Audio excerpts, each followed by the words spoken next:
Menteri Keuangan Sri Mulyani Indrawati menyampaikan permohonan maafnya sekaligus perpisahan dengan seluruh anggota DPR RI dalam pidatonya saat menghadiri rapat paripurna pengambilan keputusan terhadap RUU tentang APBN tahun anggaran 2025 di Jakarta, Kamis 19 September 2024. Pada kesempatan itu, Sri Mulyani juga berpesan kepada pemerintahan mendatang untuk mewaspadai terhadap berbagai ketidakpastian dan risiko perekonomian global. Mantan Direktur Pelaksana Bank Dunia itu juga mengutip ajaran dari Begawan Ekonomi Indonesia Profesor Dr. Sumitro Joyo Hadikusumo yang juga merupakan ayahanda Presiden Prabowo Subianto tentang trilogi pembangunan di Indonesia. Dalam ajarannya, mantan Menteri Keuangan di era Presiden Soekarno dan Menteri Perdagangan di era Presiden Soeharto itu berpesan bahwa pembangunan ekonomi harus mengedepankan 3 faktor yakni aspek pertumbuhan, pemerataan dan stabilitas ekonomi. Pada kesempatan itu, DPR RI akhirnya mengesahkan rancangan undang-undang, RUU, Anggaran Pendapatan dan Belanja Negara, APBN, 2025 untuk menjadi UU APBN 2025 dalam rapat paripurna pembicaraan tingkat 2 pengambilan keputusan terhadap RUU tentang APBN tahun anggaran 2025. Dalam UU APBN 2025, pemerintah menetapkan target pendapatan negara sebesar Rp3.005,1 triliun, belanja negara Rp3.621,3 triliun, defisit Rp616,19 triliun dengan keseimbangan primer defisit sebesar Rp63,33 triliun, serta pembiayaan anggaran sebesar Rp616,2 triliun. Untuk belanja kementerian lembaga, KL, ditetapkan sebesar Rp1.160,09 triliun, belanja non-KL sebesar Rp1.541,36, serta transfer ke daerah, TKD, sebesar Rp919,87 triliun. Kemudian penerimaan perpajakan untuk 2025 ditargetkan mencapai Rp2.490,9 triliun, sementara penerimaan negara bukan pajak, PNBP, tahun 2025 ditargetkan mencapai Rp513,6 triliun.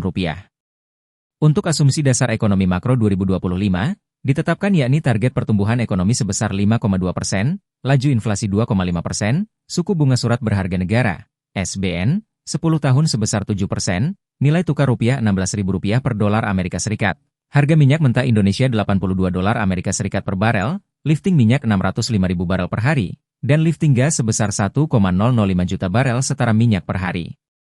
Selain itu, sasaran dan indikator pembangunan disepakati dengan rincian sasaran pengangguran terbuka 4,5 hingga 5%, kemiskinan 7 hingga 8%, kemiskinan ekstrim 0%, rasio Gini 0,379 hingga 0,382, indeks modal manusia, IMM, 0,56, nilai tukar petani, NTP, 115 hingga 120, serta nilai tukar nelayan, NTN, 105 hingga 108.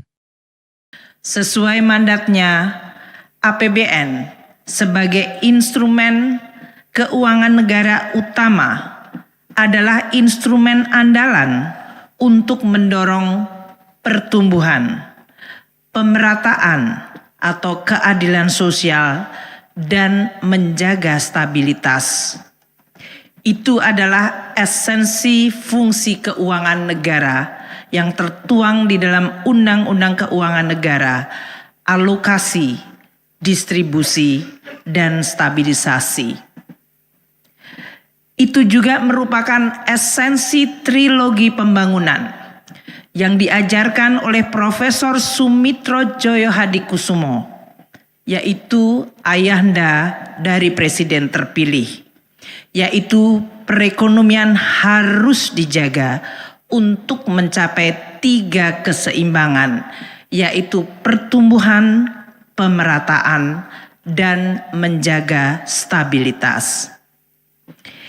Ibu Bapak pimpinan dan anggota Dewan yang kami hormati, Indonesia telah mampu mengatasi berbagai gejolak global dalam 1 dekade terakhir, seperti pandemi COVID-19, ketegangan geopolitik, dan bahkan berujung pada perang di berbagai belahan dunia yang telah menimbulkan disrupsi rantai pasok global, gejolak harga komoditas yang menghasilkan inflasi dan suku bunga global yang melonjak tinggi.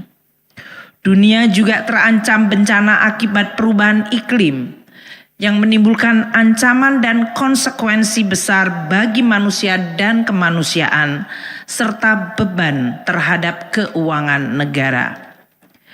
Dalam situasi yang penuh tantangan dan begitu dinamis serta kompleks, Indonesia tetap mampu menjaga dan mempertahankan pertumbuhan ekonomi, alhamdulillah, terjaga di sekitar 5% sejak akhir tahun 2021 dengan inflasi yang terkendali rendah.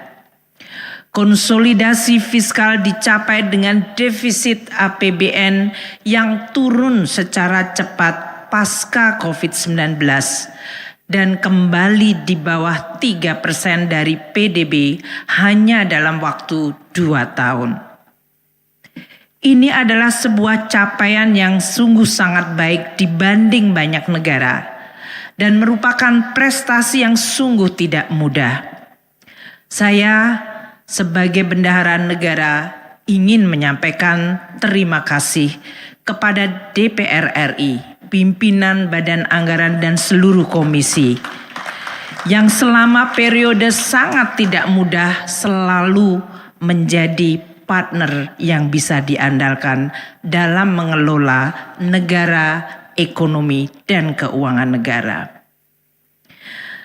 Tingkat kemiskinan kembali menurun menjadi 9,03 pada Maret 2024, bahkan kemiskinan ekstrim pada tingkat 0,83% mendekati 0% pada akhir 2024. Koefisien Gini juga mengalami penurunan di tingkat 0,79 pada Maret 2024. Angka ini adalah angka terendah dalam 1 dekade terakhir. Pimpinan dan anggota Dewan yang kami hormati, di dalam rancangan APBN 2025, kita tetap waspada terhadap berbagai risiko seperti tensi global, geopolitik, dan bahkan terjadinya perang. Perlambatan ekonomi Tiongkok yang merupakan mitra dagang terbesar Indonesia dan kelesuan perekonomian Eropa serta dinamika dan arah kebijakan ekonomi politik di Amerika Serikat pasca pemilu. Tajamnya fragmentasi global diwujudkan dalam bentuk perang dagang dan perang investasi yang makin mengancam dan melemahkan ekonomi dunia. Bank sentral negara-negara maju telah mulai menurunkan tingkat suku bunga dari situasi higher for longer. Namun langkah ke depan masih menantang. Tetap memiliki potensi yang menimbulkan volatilitas di pasar keuangan dan arus modal global yang menciptakan risiko terutama bagi negara-negara emerging market. Pertumbuhan ekonomi dunia diproyeksikan tetap lemah di tahun 2024 dan 2025, yaitu 3,2 dan 3,3%. Harga komoditas cenderung volatile di tengah lesunya pertumbuhan ekonomi global. Alhamdulillah, neraca perdagangan Indonesia tetap surplus dalam 52 bulan berturut-turut. Indeks PMI manufaktur di berbagai negara juga berada dalam jalur kontraksi. Oleh karena itu, APBN 2025 dirancang untuk menjaga stabilitas, inklusivitas, serta keberlanjutan. Hal ini untuk mendukung transisi pemerintahan agar berjalan lancar dan efektif. APBN 2025 dijaga tetap sehat dan kredibel untuk mendukung reformasi struktural di dalam rangka memperbaiki produktivitas dan daya saing ekonomi Indonesia. Pimpinan dan anggota Dewan yang kami hormati, asumsi dasar ekonomi makro APBN tahun anggaran 2025 disepakati sesuai yang telah dibacakan oleh Ketua Badan Anggaran. Pertumbuhan ekonomi sebesar 5,2%. Inflasi terkendali sebesar 2,5%. Nilai tukar rupiah sebesar Rp16.000 per dolar Amerika. Suku bunga SBN 10 tahun sebesar 7%. ICP disepakati sebesar $80 per barel dan lifting minyak sebesar 605.000 barel per hari serta lifting gas sebesar 1,5 juta barel setara minyak per hari. Tingkat kemiskinan diproyeksikan terus menurun ke kisaran 7 hingga 8%. Tingkat kemiskinan ekstrim dijaga pada tingkat 0%. Tingkat pengangguran terbuka diproyeksikan turun pada kisaran 4,5 hingga 5%. Dan tingkat ketimpangan atau Gini rasio turun ke kisaran 0,379 hingga 0,382. Penguatan well-being dan sekaligus program prioritas Presiden terpilih didukung oleh APBN 2025 antara lain program makan bergizi gratis, pembangunan sekolah unggulan, renovasi dan perbaikan sekolah-sekolah, pemeriksaan kesehatan gratis yang diharapkan akan mampu meningkatkan kualitas sumber daya manusia dan meningkatkan indeks modal manusia agar mencapai 0,56. Program prioritas ketahanan pangan seperti program pemberdayaan petani dan nelayan diharapkan dapat memperbaiki indikator nilai tukar petani dan nilai tukar nelayan masing-masing sebesar 115 hingga 120 dan 105 hingga 108 pada tahun 2025. Halo, selamat berjumpa dengan saya Anika, pembaca berita podcastnews.id. Saksikan terus konten-konten menarik dari kami. Jangan lupa subscribe, like, dan komen. Terima kasih.